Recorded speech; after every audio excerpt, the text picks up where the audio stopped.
এতদিন খেয়েছেন ঝিঙে আলু পোস্ত। আজ আমি তৈরি করব ঝিঙে আলু পোস্তর ঝাল। Welcome back to my channel S কিচেনের পক্ষ থেকে আমি শেফালি নিয়ে এসেছি আপনাদের জন্য আরও একটি নতুন স্বাদের নতুন রেসিপি, ঝিঙে আলু পোস্তর ঝাল। করব আমি অল্প কিছু উপকরণ দিয়ে। আর এই ঝিঙে কিন্তু শরীরের পক্ষে খুব উপকারী একটি সবজি। ঝিঙে কিন্তু শরীরকে সুস্থ রাখে, সঙ্গে পোস্তও কিন্তু শরীর ঠান্ডা রাখে। তো দেখুন, এই ঝিঙে আলু পোস্তর ঝালের জন্য নিয়েছি ঝিঙে। এখানে আমি 400 গ্রাম ঝিঙে ভালোভাবে কেটে ধুয়ে নিয়েছি। আর দেখুন, ঝিঙেগুলো কিন্তু এরকম টুকরো করে নিয়েছি।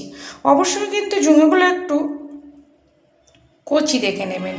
নিয়েছি একটা আলুটা এরকম লম্বা ফালি করে ধুয়ে নিয়েছি। আমি আমার পছন্দ মতো কেটেছি, আপনারা আপনাদের পছন্দ মতো কেটে নিতে পারেন। নিয়েছি একটা টমেটো, নিয়েছি কয়েকটা কাঁচা লঙ্কা, আরও অন্য অন্য উপকরণও আছে। আমার আরও নিত্য নতুন রেসিপি পেতে আমার চ্যানেলটিকে সাবস্ক্রাইব করুন, আর পাশে থাকা বেল আইকনটিকে অল করে রাখুন, যাতে সবার প্রথমে আমার নোটিফিকেশান আপনার কাছে পৌঁছে যায় আর আপনি অতি সহজেই দেখে নিতে পারেন। দেখুন, এখানে দিয়ে দেবো একটা মাঝারি সাইজের টমেটো। আর এই ঝিঙে আলু পোস্ত ঝালের জন্য কি ব্যবহার করছি, এখানে দেখুন দিয়েছি 1 চামচ আর 1/2 চামচ পোস্ত, দিয়েছি 1 টিস্পুন সাদা আর কালো সরিষা মিলিয়ে, আর আছে 1/2 টিস্পুনের একটু কম জিরে। এগুলো একটু ভিজিয়ে রেখেছি। ভিজিয়ে রাখলে কি মিক্সিতে খুব ভালোভাবে পেস্ট হয়। তো অবশ্যই কিন্তু ভালোভাবে ধুয়েই কিন্তু ভেজাতে হবে। তো আমি ধুয়েই কিন্তু ভিজিয়ে দিয়েছিলাম। তো দেখুন, এটা খুব সুন্দর একটা পেস্ট করে নেব। আমি মিক্সিতে পেস্ট করছি, আপনারা চাইলে শিলপাটাতেও কিন্তু বেটে নিতে পারেন। দেখুন, ঝিঙে পোস্ত ঝালের জন্য গ্যাসে কড়া বসিয়েছি, আর কড়া গরম হয়ে এসেছে। এখানে দিয়ে দেব পরিমাণ মতো সরিষার তেল। তো এই ঝিঙে পোস্তের ঝালের জন্য কিন্তু অবশ্যই সরিষার তেল ব্যবহার করতে হবে। তেল গরম হতে দেব। দেখুন, তেল কিন্তু গরম হয়ে গেছে। এবার আমি এখানে যে ঝিঙেগুলো কেটে রেখেছি, ঝিঙেগুলো দিয়ে দেব।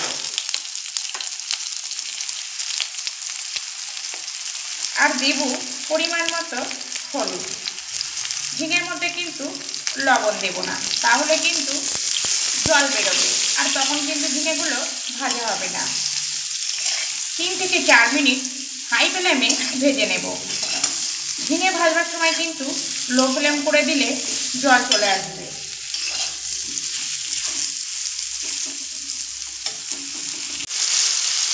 দেখুন, ঝিঙেটা কিন্তু আমার ভাজা হয়ে গেছে। এবার আমি একটি পাত্রে তুলে নেব।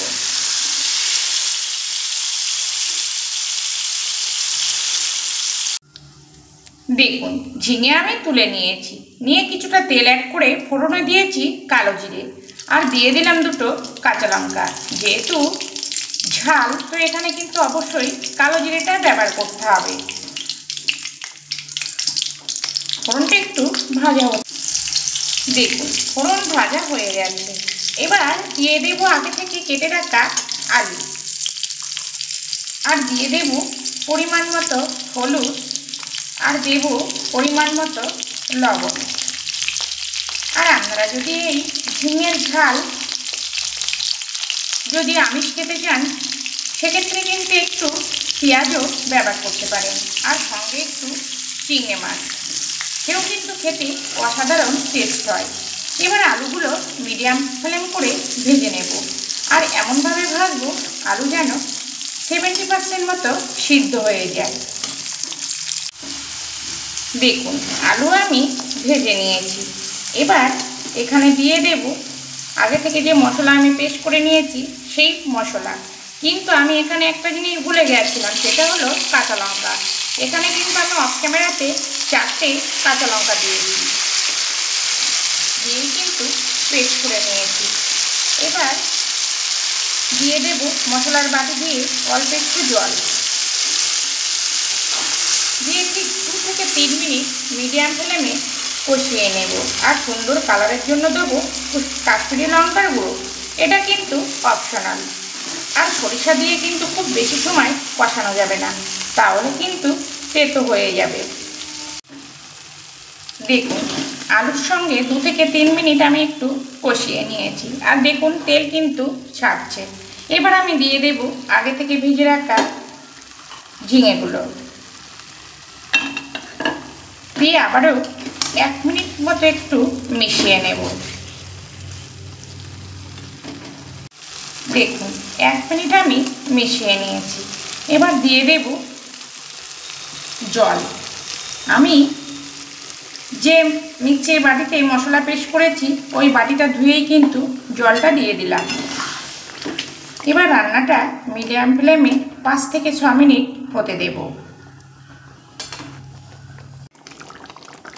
দেখুন ঝিঙে পোস্তর ঝাল কত সুন্দর দেখতে হয়েছে, খেতেও কিন্তু অসাধারণ হয়। তো আপনারা কিন্তু একবার বাড়িতে না তৈরি করে খেলে বুঝতেই পারবেন না যে এই ঝিঙে পোস্তর ঝাল এত সুন্দর টেস্ট হয়। তো এখানে আমি এবার দিয়ে দেব স্বাদটা বাড়ানোর জন্য অল্প একটু চিনি। যেহেতু নিরামিষ একটু তো চিনি ব্যবহার করতেই হবে, তবে এটা কিন্তু চিনি না দিয়ে আপনারা একটু গুঁড়ো কিন্তু এখানে ব্যবহার করতে পারেন, মানে আর কি যারা চিনি না খান তাদের জন্য বলছি। আবারও কিছু সময় রান্নাটা হতে দেব। দেখুন ঝিঙে পোস্ত ঝাল কিন্তু আমার রেডি হয়ে এসেছে, আর হবে কিন্তু এরকম মাখো মাখো। তো একটু লবণটা কম আছে, এখানে আমি দিয়ে দেব সীমিত পরিমাণে লবণ, দিয়ে একটু মিশিয়ে নেব। খুব কিন্তু ঘেটবেন না, তাহলে কিন্তু আলুগুলো একদম ভেঙে যাবে আর ঝিঙেগুলোও কিন্তু ঘ্যাট হয়ে আসবে। এবার আমি ওপর থেকে দিয়ে দেব সরিষার তেল। পোস্ত মানেই কিন্তু অবশ্যই একটু সরিষার তেল দিতে হবে। তো আপনারা অবশ্যই বাড়িতে একবার এইভাবে ঝিঙে আলু পোস্ত ঝাল তৈরি করে খেয়ে দেখুন, খেতে কিন্তু অসাধারণ টেস্ট হয়। একবার না তৈরি করে খেলে কিন্তু বুঝতেই পারবেন না যে এই ঝিঙে পোস্তর ঝাল এত সুন্দর টেস্ট হয়। এবার আমি গ্যাসটা বন্ধ করে দিলাম। আর এই ঝিঙে পোস্তের ঝাল কিন্তু গরম ভাতের সঙ্গে খেতে খুবই ভালো লাগবে। আপনারা কিন্তু রুটির সঙ্গেও খেতে পারেন, সেক্ষেত্রেও কিন্তু খেতে মন্দ লাগবে না। তো আমি আবার ফিরে আসবো নতুন কোনো রেসিপি নিয়ে। সবাই ভালো থাকবেন, সবাই সুস্থ থাকবেন, সবাইকে অনেক অনেক ভালোবাসা।